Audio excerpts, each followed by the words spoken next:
देखिए ये क्वेश्चन इससे पहले बिहार पुलिस में पूछा गया है। ये 648 नंबर जो है, इसमें क्वेश्चन कह रहा है श्वेत प्रकाश में 7 रंग होते हैं। बात सही है। श्वेत प्रकाश जो होता है इसमें कितना रंग होता है? 7 रंग होता है। यह श्वेत प्रकाश जो होता है 7 रंगों का मिश्रण होता है। तो वही कह रहा है श्वेत प्रकाश में 7 रंग होते हैं। इस तथ्य की खोज किसने की? तो इस तथ्य की खोज जो किए थे, खोजकर्ता जो थे इस तथ्य के, न्यूटन साहब। कौन थे? न्यूटन साहब। याद रखना है, न्यूटन। आगे दिया है श्वेत प्रकाश में साबुन के बुलबुले रंगीन दिखाई पड़ने का क्या कारण है? मतलब श्वेत प्रकाश जो होता है, इस श्वेत प्रकाश में साबुन के बुलबुले रंगीन दिखाई पड़ते हैं। तो रंगीन क्यों दिखाई पड़ते हैं? किस कारण से? व्यतिकरण के कारण से ऐसा होता है। याद रखना है, व्यतिकरण। चलिए आगे कहता है फोटोग्राफी में किस यौगिक का उपयोग किया जाता है? फोटोग्राफी में पूछ रहा है किस यौगिक का उपयोग किया जाता है? तो याद रखना है सिल्वर का। किसी का? सिल्वर ब्रोमाइड होता है। आगे दिया हुआ है ज्योति फ्लक्स का मात्रक क्या है? इससे पहले भी पूछा है, याद रखना है। कह रहा ज्योति फ्लक्स का मात्रक क्या होता है? इससे पहले एग्जाम में पूछा है बिहार पुलिस का। तो कह रहा ज्योति फ्लक्स का मात्रक जो होता है ल्यूमेन होता है, ल्यूमेन। आगे दिया ज्योति तीव्रता का मात्रक क्या है? इससे पहले भी बता चुके हैं कि ज्योति तीव्रता का मात्रक जो होता है वह कैंडेला होता है। ज्योति तीव्रता का मात्रक क्या होता है? कैंडेला होता है। और कैंडेला को CD से भी डिनोट करते हैं, याद रखना है, CD से। आगे दिया लाल एवं पीकॉक नीला रंग के मिलने से कौन सा रंग बनता है?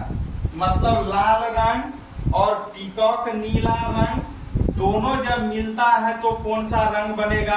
तो हमेशा ये याद रखो, सफेद कलर हो जाएगा, सफेद बन जाएगा। आगे क्वेश्चन दिया हुआ है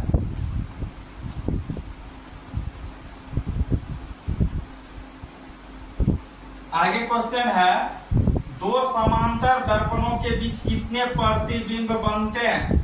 दो समांतर अगर दर्पण होगा, वही कहता है दो समांतर दर्पणों के बीच कितने प्रतिबिंब बनेंगे?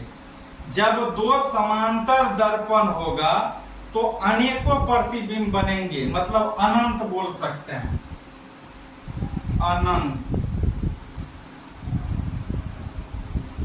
अनंत।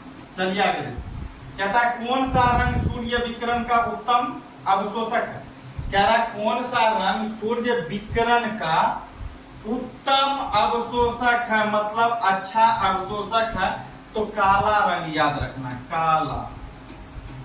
आगे दिया हुआ क्वेश्चन आपका है लेजर अथवा किसी अन्य सशक्त प्रकाश स्रोत से निकली दो प्रकाश किरणें या किरणों में व्यतिकरण से त्रिबिंब या प्रतिबिंब बनाने के लिए किसका उपयोग करते हैं? तो याद रखना है होलोग्राफी का, होलोग्राफी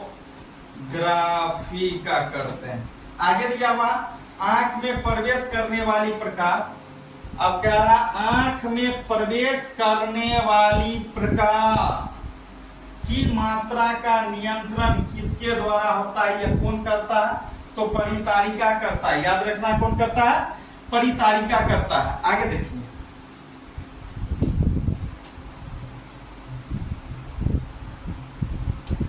आगे क्वेश्चन दिया हुआ मानव नेत्र किस रंग के प्रतिबिंब सर्वाधिक संवेदनशील है? अब क्या रहा है मानव नेत्र, मतलब मनुष्य का नेत्र जो है, मनुष्य का आंख जो है, किस रंग के प्रति सर्वाधिक संवेदनशील है? तो हरा प्रकाश की, याद रखना, हरा प्रकाश।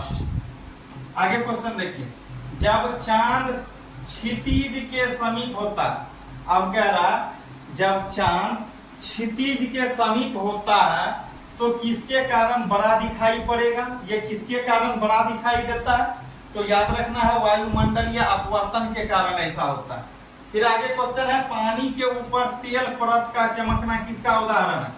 मतलब पानी के ऊपर तेल जो चमकता है, वही कह रहा पानी के ऊपर तेल परत का चमकना किसका उदाहरण है? व्यतिकरण के कारण ऐसा होता है, याद रखना है, व्यतिकरण। आगे क्वेश्चन दिया है, ट्यूबलाइट की विकिरण या दीप्ति या इसी को प्रतिदीप्त भी बोल सकते हैं, दक्षता कितनी होती है? तो 60 ल्यूमेन प्रति वाट होता है, 60 ल्यूमेन्स प्रति वाट। चलिए आगे देखिए।